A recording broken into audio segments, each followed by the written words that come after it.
Chapter 5. Moses and Aaron speak to Pharaoh. After this presentation to Israel's leaders, Moses and Aaron went and spoke to Pharaoh. They told him, "This is what the Lord, the God of Israel, says. Let my people go, so they may hold a festival in my honor in the wilderness." "Is that so?" retorted Pharaoh.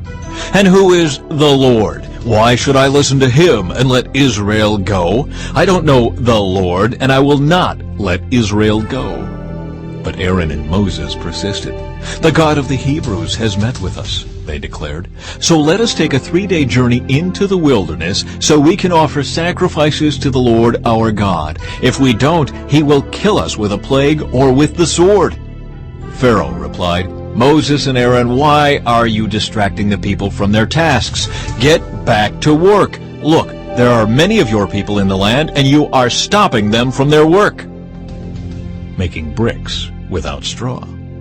That same day, Pharaoh sent this order to the Egyptian slave drivers and the Israelite foremen.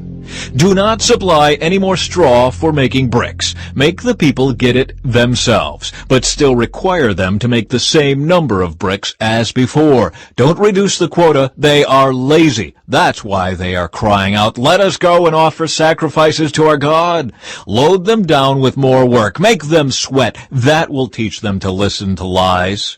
So the slave drivers and foremen went out and told the people, "This is what Pharaoh says. I will not provide any more straw for you. Go and get it yourselves. Find it wherever you can, but you must produce just as many bricks as before." So the people scattered throughout the land of Egypt in search of stubble to use as straw. Meanwhile, the Egyptian slave drivers continued to push hard. "Meet your daily quota of bricks, just as you did when we provided you with straw," they demanded. Then they whipped the Israelite foremen they had put in charge of the work crews. "Why haven't you met your quotas either yesterday or today?" they demanded. So the Israelite foremen went to Pharaoh and pleaded with him. "Please don't treat your servants like this," they begged. "We are given no straw, but the slave drivers still demand, 'Make bricks.' We are being beaten, but it isn't our fault. Your own people are to blame." But Pharaoh shouted, "You're just lazy, lazy! That's why you're saying, 'Let us go and offer sacrifices to the Lord.' Now get back to work. No straw will be given to you, but you must still produce the full quota of bricks." The Israelite foremen could see that they were in serious trouble when they were told, "You must not reduce the number of bricks you make each day." As they left Pharaoh's court, they confronted Moses and Aaron, who were waiting outside for them. The foreman said to them, "May the Lord judge and punish you for making us stink before Pharaoh and his officials. You have put a sword into their hands, an excuse to kill us." Then Moses went back to the Lord and protested, "Why have you brought all this trouble on your own people, Lord? Why did you send me? Ever since I came to Pharaoh as your spokesman, he has been even more brutal to your people, and you have done nothing to rescue them." Chapter 6. Promises of deliverance. Then the Lord told Moses, "Now you will see what I will do to Pharaoh. When he feels the force of my strong hand, he will let the people go. In fact, he will force them to leave his land."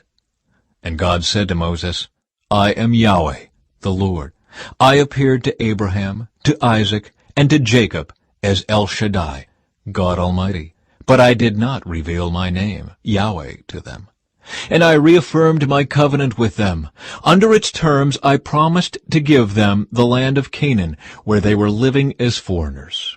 You can be sure that I have heard the groans of the people of Israel, who are now slaves to the Egyptians, and I am well aware of my covenant with them. Therefore say to the people of Israel, 'I am the Lord. I will free you from your oppression and will rescue you from your slavery in Egypt.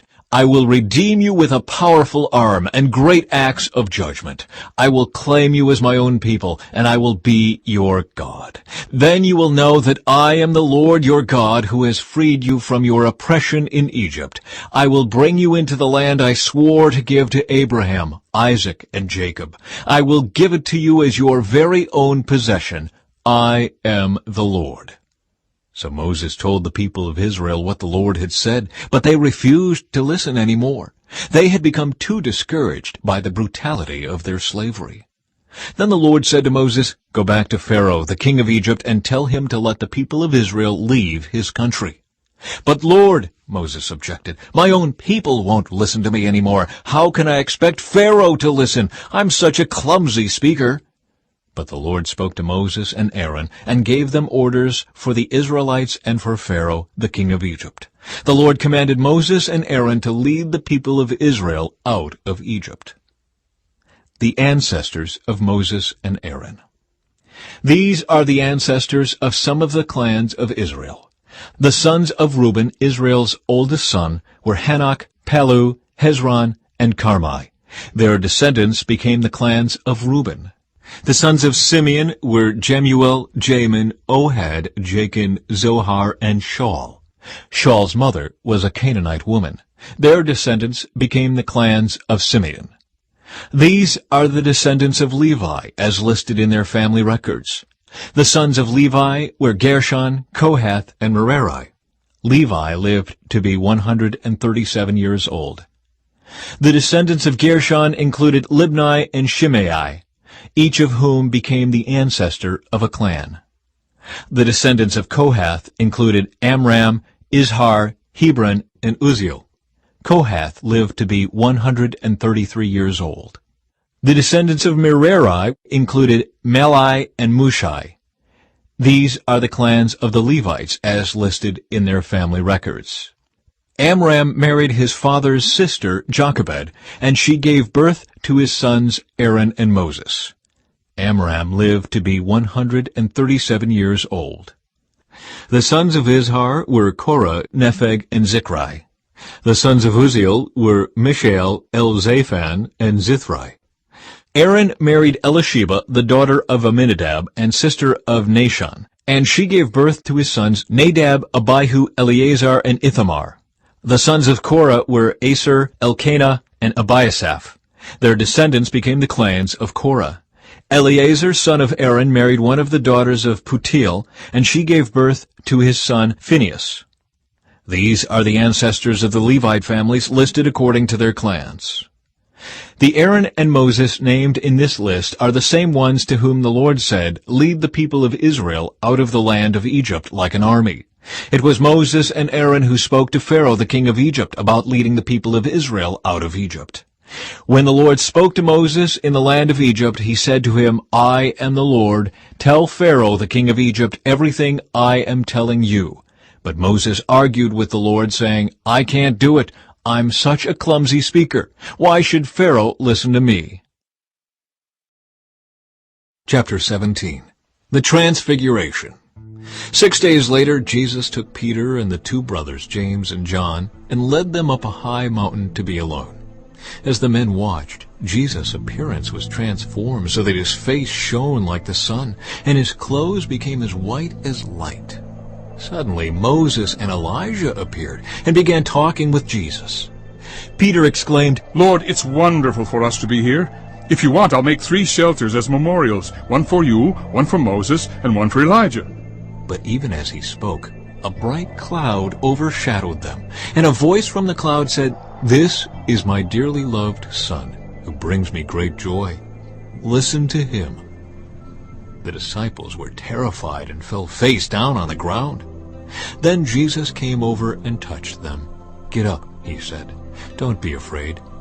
And when they looked up, Moses and Elijah were gone, and they saw only Jesus.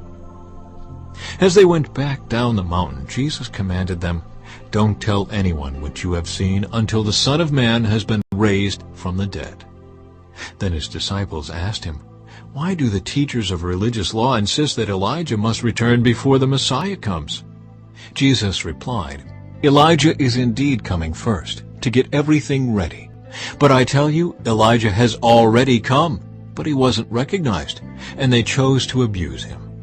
And in the same way, they will also make the Son of Man suffer." Then the disciples realized he was talking about John the Baptist. Jesus heals a demon-possessed boy. At the foot of the mountain, a large crowd was waiting for them. A man came and knelt before Jesus and said, "Lord, have mercy on my son. He has seizures and suffers terribly. He often falls into the fire or into the water. So I brought him to your disciples, but they couldn't heal him." Jesus said, You faithless and corrupt people, how long must I be with you? How long must I put up with you? Bring the boy here to me." Then Jesus rebuked the demon in the boy, and it left him. From that moment the boy was well. Afterward the disciples asked Jesus privately, "Why couldn't we cast out that demon?" "You don't have enough faith," Jesus told them. "I tell you the truth, if you had faith even as small as a mustard seed, you could say to this mountain, 'Move from here to there,' and it would move. Nothing would be impossible." Jesus again predicts his death. After they gathered again in Galilee, Jesus told them, "The Son of Man is going to be betrayed into the hands of his enemies. He will be killed, but on the third day he will be raised from the dead." And the disciples were filled with grief. Payment of the temple tax. On their arrival in Capernaum, the collectors of the temple tax came to Peter and asked him, "Doesn't your teacher pay the temple tax?" Yes, he does. Peter replied. Then he went into the house. But before he had a chance to speak, Jesus asked him, "What do you think, Peter? Do kings tax their own people or the people they have conquered?" They tax the people they have conquered. "Well then," Jesus said, "the citizens are free. However, we don't want to offend them. So go down to the lake and throw in a line. Open the mouth of the first fish you catch, and you will find a large silver coin. Take it and pay the tax for both of us."